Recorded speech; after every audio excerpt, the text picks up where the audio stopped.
We're checking out the checkout counters at some of Canada's biggest stores.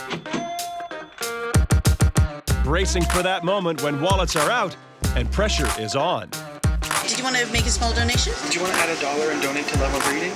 Just about everywhere you go these days, they're looking for an extra loonie or two. Your total with tax comes to $44.77. Did you want to donate to Jump Start for Children? The question usually comes right after, would you like a bag? And do you have air miles? Let's make a donation to local animal rescue today. It's all in the name of doing good, but it's leaving Samantha Kemp Jackson feeling bad.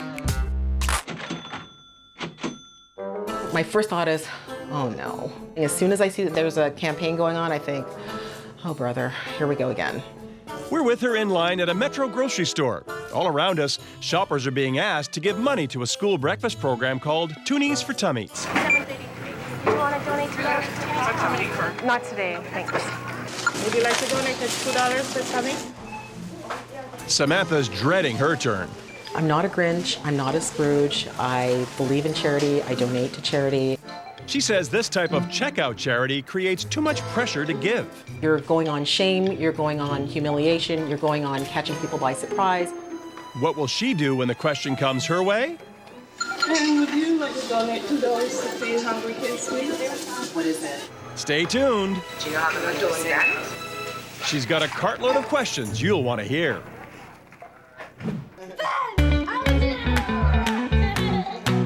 Samantha has kids of her own, 4 altogether, 3 still at home. She jokes it feels like 5,000.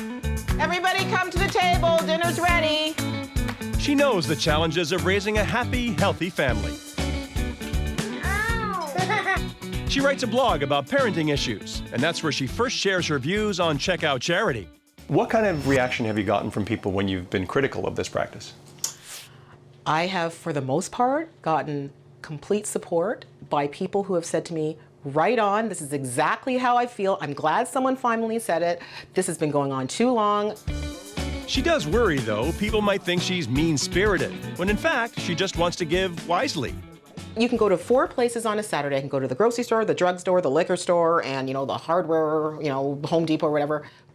All 4 of those people will ask me for $2. And when you're busy, you're a mom, you're running around, you're getting groceries, the last thing that you're thinking about is having to answer questions. So that gotcha factor is what kind of stops you in your tracks, and your first response is, okay, sure, I'll give you some money, without even thinking about it. And I think that we need to be able to think about it before we make these decisions about donating to charity.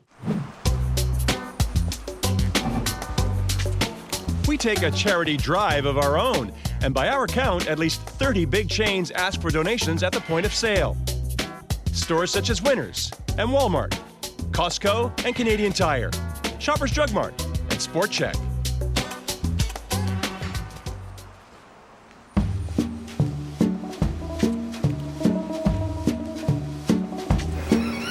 Some campaigns are year-round. Others, such as this one at Global Pet Foods, just a couple of weeks.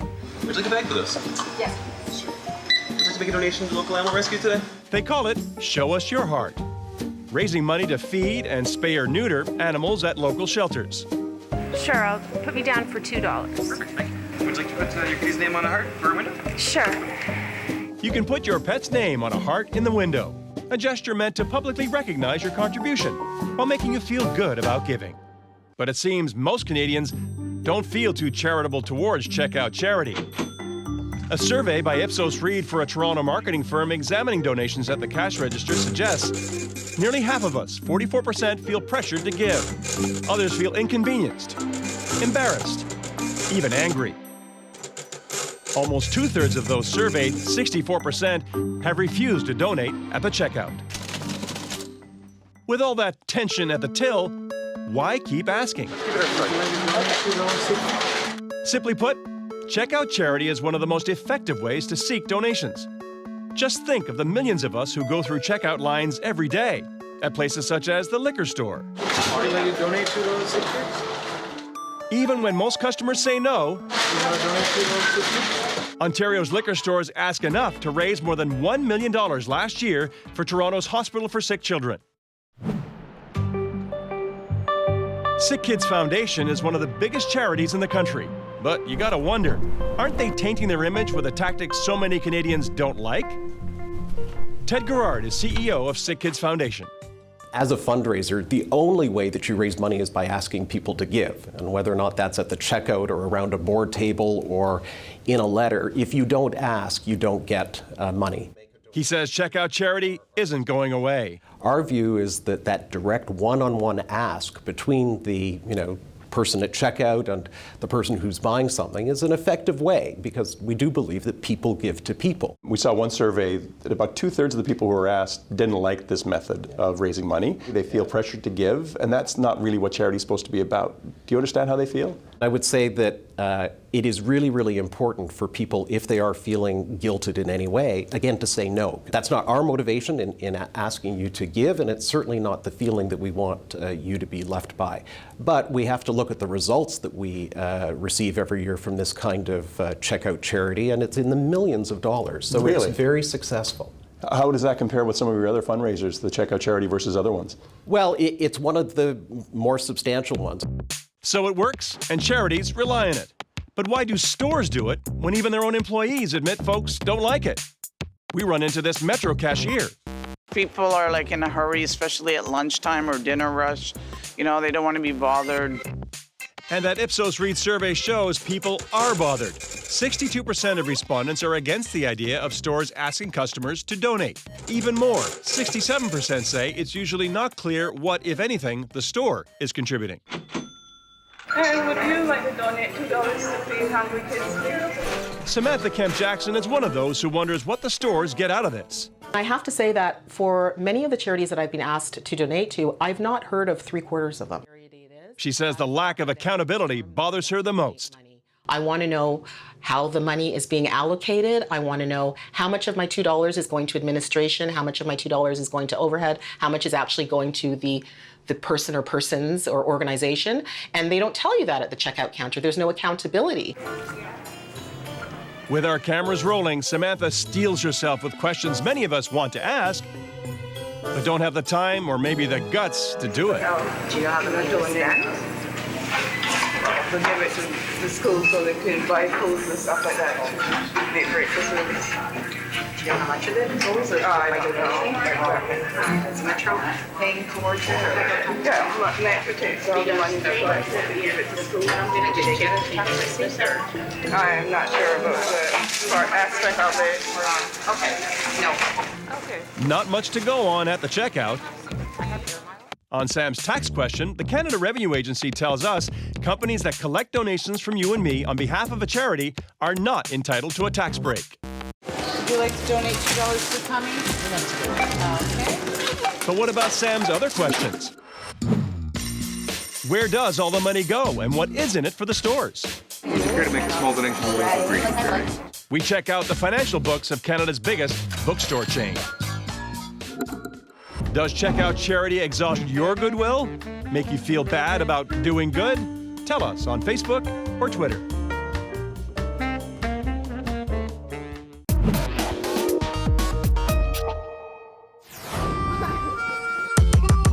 I'm inside a big box retail store, looking at the widespread fundraising tactic called checkout charity. We've got big questions about those little donations. Would you like to make a donation to our Jumpstart Foundation? No, thanks. This Sport Chek store is part of the Canadian Tire empire and its Jumpstart Foundation. They constantly ask customers to help get needy kids into organized sports. 1 in 3 families cannot afford to get their kids into sport. That's heartbreaking. I'm a father. Duncan Fulton is also a vice president of Canadian Tire Corporation and a big believer in checkout charity. We have a survey of Canadians talking about checkout charity, and most don't really like it very much. They feel embarrassed by it, they feel pressured. How do you respond to that? We've found that our customers really embrace Jumpstart. And overwhelmingly, our customers love the fact that we're involved in the community. They love the fact that we engage employees in that. And they respect the fact that we're trying to engage them in that as well. Fulton says about 10% of customers donate when asked. He says that's high. The campaign raises about $5 million a year for Jumpstart.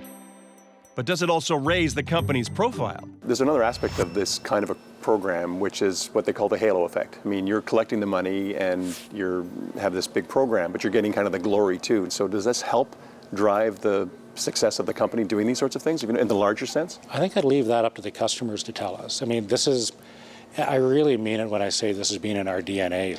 So it's not something we do for brand, it's not something we do for marketing, it's what we do as a company. Fulton insists that halo effect has nothing to do with helping the company's bottom line and assures us every dollar collected goes to the kids.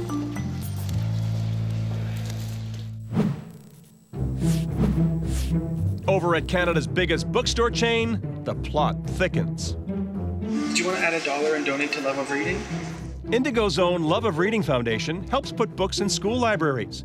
The chain's been raising money this way for a decade now, doling out $1.5 million a year. It's Heather Reisman from the Indigo Love of Reading Foundation. I'm actually calling today to say that your application for a Love of Reading grant has been accepted.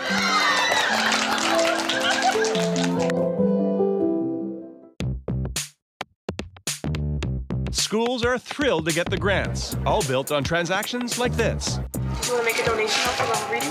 Indigo's own website makes it clear, though, schools must use the donations to buy books only at company stores. Since this is charity, it doesn't seem fair that schools can't shop for the best price anywhere. Hi, I'm Jennifer, the director of the Indigo Love of Reading Foundation. You'll see Jennifer Jones on the Foundation's promotional video, but not on TV with us. She's unavailable for an on-camera interview, but is willing to speak by phone with our production team. Hello, Jennifer speaking. In our research, we discover a surprise twist in the Foundation's story. Schools that receive grants are forced to buy their books at retail price, just like you and me. So the Foundation gives the money to the schools? Correct. Okay. The schools use the money to buy books at Indigo at retail? Correct. Ergo, Indigo profits from the sale of the books to the schools, correct? I see your point. While Indigo retains the margin of the books, it actually reinvests that back in the foundation in a lot of different ways. Jones says any profit from sales to schools helps run the Foundation. We push for precise numbers proving that. Get this, she doesn't have any. Do we have absolute numbers? No. If we really, really tried, maybe, and put a lot of resources and time into it, maybe we could get into the nitty-gritty of the finances, but I'm not sure that actually would bring up much value to anybody. We ask Indigo's chief financial officer for that nitty-gritty. She says the company doesn't profit from its foundation, but won't provide some basic information. Care to make a small donation to Love of Reading charity? Such as how much the chain receives in customer donations each year, and what percentage of that cash ends up where it's supposed to. Samantha Kemp Jackson would simply like stores and businesses to stop asking. But since that's not about to happen, like most Canadians, she'll just say no. I actually feel fine about it, but it's taken me a number of years, and it's taken, as I said, this proliferation of being asked to get me to the point where I'm so fatigued by it that I just say no. Or I say no, thank you, but I say no, and I don't have any qualms about doing it at this point. It's a very personal decision, donating to charity, and I actually believe in donating to charity, but I want to donate to those charities that I have actively sought out, I've researched, and I've given the money to of my own free will, not because I happen to be at a grocery store or a drugstore and they ask me. Bottom line, if you don't like checkout charity, learn to live with it, or learn to say no. What bugs you at the checkout? Take our survey and see what other shoppers think at cbc.ca/marketplace.